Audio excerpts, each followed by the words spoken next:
ভণ্টি ঘৰলৈ আহিছিলোঁ বিয়াৰ পাছৰ নিয়ম কোৱা হোৱা নাছিলে যিহেতুকে সেইকাৰণে আহিলোঁ আৰু আহি পাই চাহ তাহ খাই আজৰি হৈ ল'লোঁ এতিয়া ভণ্টিয়ে ক'লে কাপোৰটো খুলি ল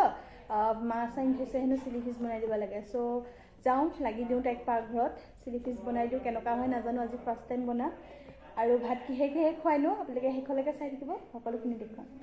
ঘৰলৈ আহিছোঁ বিয়াৰ পাছত আহিও এয়া শান্তি নাই কামত লগাইছে এইবোৰ গ'লে অহাতকৈ নহাই ভাল কাৰোবাক মাছ কাটিবলৈ মানুহ লাগে যদি মাতিব পাৰে দেই এফালে শুকান ভাজিৰ কাৰণে আলু আৰু দাংবডি ফ্ৰাই কৰি আছে আৰু মই এফালে বনাই আছোঁ চিলি ফিছ আজি ফাৰ্ষ্ট টাইম ট্ৰাই কৰিছোঁ আপোনালোকক যদি খাই ভাল লাগে আপোনালোকক মই ৰেচিপিটো নিশ্চয় দিম নেক্সট ভিডিঅ'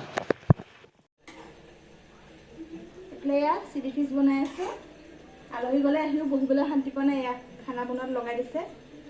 কেনেকুৱা হয় নাজানো এবাৰ আজি ফাৰ্ষ্ট বনাইছোঁ আৰু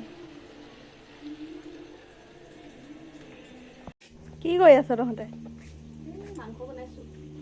কি মাংস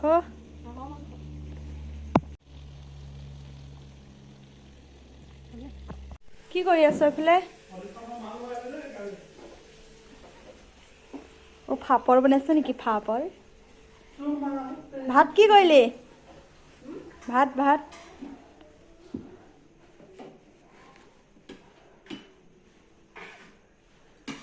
ৱাহ এইফালে খানা ৰেডি হৈ গ'ল চিলি ফিছ হাঁহ মাংস আৰু কেইবাবিধো চব্জি আছিলে এতিয়া ট্ৰাই কৰি চাওঁ কেনেকুৱা হৈছেনো ন চিলি ফিছটো কেনেকুৱা হৈছে পাৰিছেনে কেনে